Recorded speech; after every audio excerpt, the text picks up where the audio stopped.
En el crepúsculo dorado de la dinastía Tang, cuando Chang'an se extendía como una araña enjollada a través del valle del río Wei y la ruta de la seda llevaba los tesoros de reinos distantes a la corte del emperador, vivió un hombre que danzaba con palabras como otros danzaban con espadas. Li Bai, llamado el poeta inmortal por aquellos que presenciaron su genio, se movía por el mundo como mercurio líquido, dejando atrás versos que capturaban la luz de la luna y transformaban el vino en fuego estelar líquido. Nacido alrededor de 700 Suni en las tierras fronterizas de Suyab, donde la civilización china se encontraba con las estepas salvajes de Asia Central, Li Bai entró al mundo ya marcado por el espíritu inquieto que definiría su existencia. Su lugar de nacimiento, un centro comercial cosmopolita donde los comerciantes hablaban una docena de idiomas y las caravanas llegaban cargadas de seda y jade, lo infundió con una pasión por los viajes que ningún muro de palacio podría contener.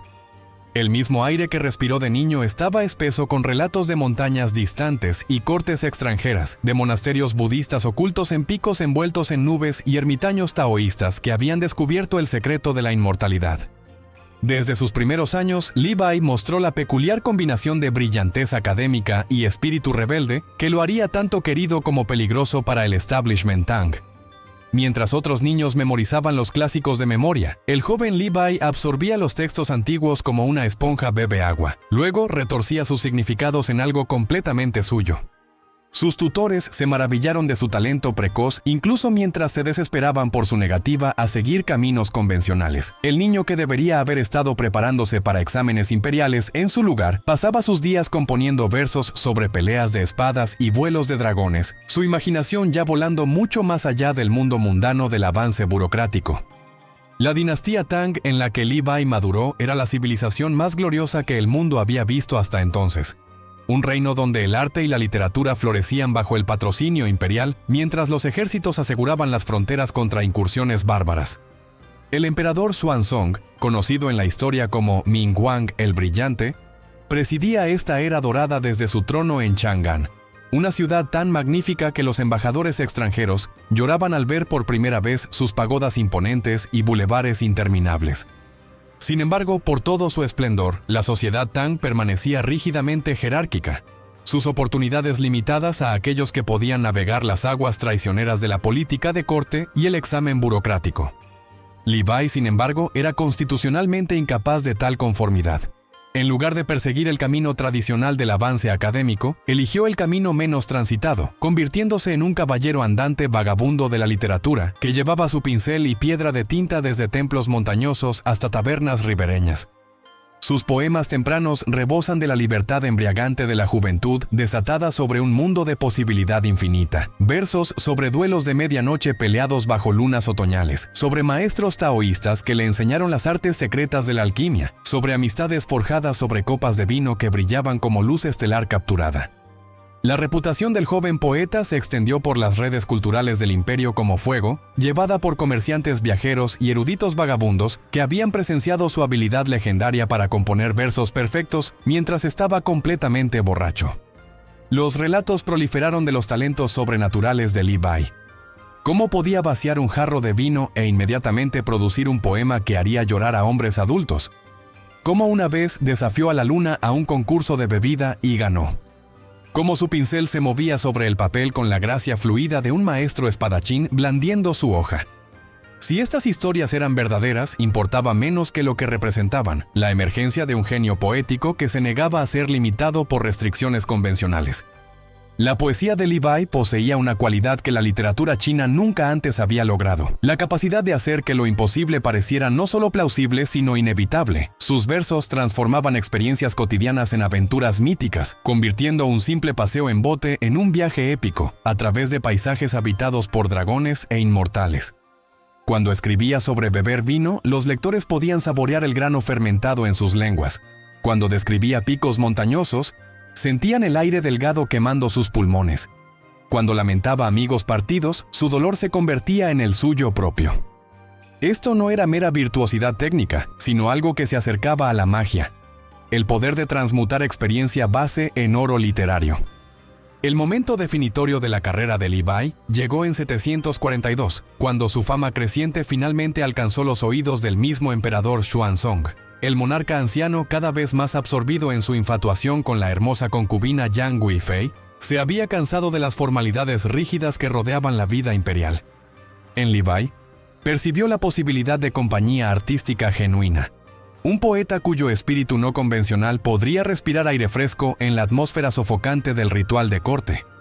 La convocatoria imperial a Chang'an representaba todo lo que Li Bai había deseado teóricamente: reconocimiento, patrocinio y acceso al círculo cultural más sofisticado del mundo conocido.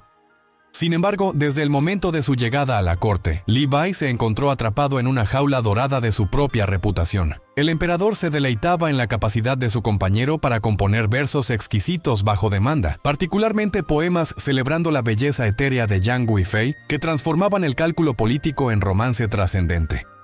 Los oficiales de la corte se maravillaron del talento del poeta, incluso mientras susurraban sobre su comportamiento inapropiado, su tendencia a aparecer en ceremonias formales ligeramente borracho, su negativa a observar el protocolo apropiado, su hábito de tratar a ministros poderosos como si fueran poetas compañeros en lugar de agentes de autoridad imperial. La tensión entre el genio artístico de Li Bai y su inadaptabilidad social llegó a un punto crítico durante uno de los encuentros literarios más famosos de la historia. Convocado para componer versos celebrando a Yang Guifei, Li Bai llegó a la presencia imperial visiblemente intoxicado, sus túnicas oficiales desordenadas y su manera irrespetuosa según los estándares de la corte. Sin embargo, cuando el pincel tocó el papel, ocurrió la magia. Los poemas que produjo ese día comparando a la concubina con nubes y flores, transformando su belleza mortal en algo digno de reinos celestiales, eran tan sublimemente perfectos que instantáneamente se convirtieron en clásicos de la literatura china. Sin embargo, la perfección misma de los versos de Li Bai llevaba dentro de ellos las semillas de su eventual caída en la corte. Su poema elogiando a Yang Guifei incluía alusiones sutiles que podrían leerse como crítica de la obsesión del emperador con su concubina, mientras sus referencias a bellezas históricas que habían causado la caída de dinastías llevaban resonancias contemporáneas incómodas. Las facciones de la corte, siempre alerta a oportunidades de avance, comenzaron a susurrar que la lealtad del poeta era cuestionable, que su comportamiento no convencional enmascaraba ambiciones políticas peligrosas. El incidente específico que llevó a la partida de Li Bai de la corte permanece envuelto en relatos conflictivos, pero el patrón general es claro: su negativa a moderar su comportamiento o templar su visión artística lo hizo cada vez más aislado dentro de la jerarquía rígida de la administración imperial.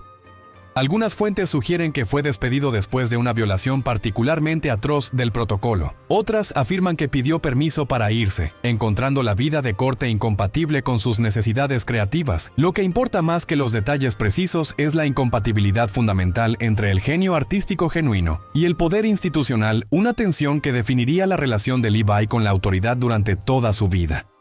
Liberado de las restricciones del servicio de corte, Li Bai entró al periodo más productivo de su carrera, vagando por los vastos paisajes del imperio con energía y propósitos renovados.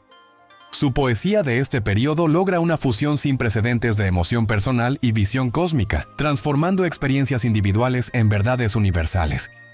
Ya sea describiendo la melancolía de la separación de amigos, la exaltación del montañismo o las implicaciones filosóficas de la belleza natural, sus versos poseen una cualidad que trasciende el mero logro literario para acercarse a algo como revelación. El Li Bai maduro desarrolló una voz poética que era simultáneamente íntima y épica, capaz de encontrar significado profundo en momentos aparentemente triviales mientras trataba temas históricos grandiosos con familiaridad casual. Su famoso poema Pensamiento de noche silenciosa, con su descripción simple pero perfecta de nostalgia desencadenada por la luz de la luna, demuestra su capacidad para destilar emociones complejas en imágenes de claridad cristalina.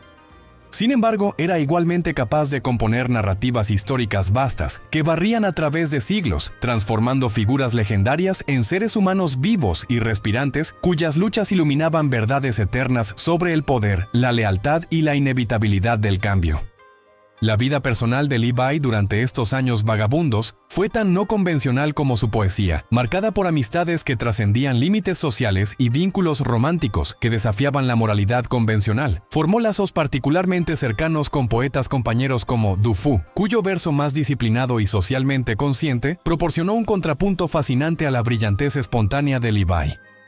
Su amistad, documentada en poemas que escribieron el uno sobre el otro, representa una de las grandes asociaciones literarias en la literatura mundial, dos maestros, cuyos diferentes enfoques a su arte iluminaron nuevas posibilidades para la expresión poética. La relación del poeta con el alcohol se volvió legendaria durante este periodo, aunque la realidad era más compleja que la imagen simple de un genio perpetuamente borracho sugeriría. Para Levi, el vino representaba liberación de las restricciones del pensamiento racional, una puerta de entrada a estados inspirados de conciencia, donde los límites convencionales se disolvían y la creatividad pura podía fluir sin impedimentos. Su bebida era menos un vicio que una práctica espiritual, una técnica deliberada para acceder a niveles de conciencia que producían sus versos más trascendentes. Los poemas que escribió mientras estaba intoxicado poseen una cualidad de locura divina que la composición sobria nunca podría lograr. Mientras Levi envejeció, su poesía tomó dimensiones cada vez más filosóficas, luchando con preguntas de mortalidad, propósito y el lugar de la humanidad dentro del orden cósmico. Sus versos posteriores demuestran un compromiso profundo tanto con el pensamiento taoísta como budista, aunque característicamente transformó estas tradiciones religiosas en algo únicamente suyo. En lugar de buscar escape del mundo, la espiritualidad de Levi abrazó la existencia en toda su complejidad, encontrando significado sagrado en copas de vino y conversaciones mundanas tan fácilmente como en vistas montañosas y experiencias místicas. El capítulo final de la vida de Levi fue moldeado por la rebelión de Anlushan, la guerra civil catastrófica que destrozó la era dorada de la dinastía Tang y transformó el paisaje político de China para siempre. Cuando los ejércitos rebeldes barrieron hacia el sur en 755, destruyendo el mundo pacífico que había nutrido el desarrollo artístico de Levi, el poeta anciano se encontró atrapado en eventos mucho más allá de su control o comprensión.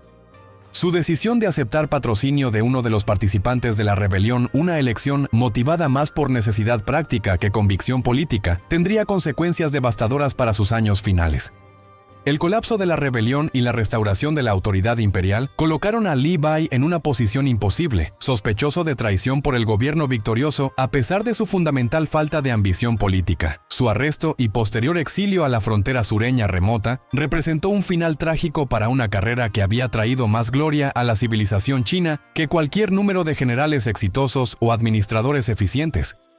Sin embargo, incluso en desgracia, Levi continuó escribiendo, produciendo poemas que transformaron el sufrimiento personal en declaraciones universales sobre la condición humana. La muerte de Levi, como mucho de su vida, se ha convertido en material de leyenda en lugar de hecho histórico. El relato más famoso afirma que se ahogó mientras trataba de abrazar el reflejo de la luna en el río Yangtze, un final poético que capturó perfectamente su búsqueda de toda la vida de la belleza perfecta que siempre parecía estar justo más allá del alcance. Si esta historia es literalmente cierta, importa menos que lo que representa. La imagen de un poeta cuya búsqueda de belleza perfecta lo llevó más allá de los límites de la existencia terrenal, a reinos donde solo los inmortales habitan. Las secuelas inmediatas de la muerte de Levi vieron su reputación eclipsar incluso su fama en vida, mientras lectores por todo el imperio descubrieron en sus obras completas un tesoro de logro poético que influiría la literatura china por más de un milenio. Sus versos se convirtieron en el estándar por el cual toda poesía posterior fue medida, mientras su leyenda biográfica inspiró innumerables escritores, artistas y filósofos que vieron en su ejemplo prueba de que el genio individual podía trascender limitaciones institucionales.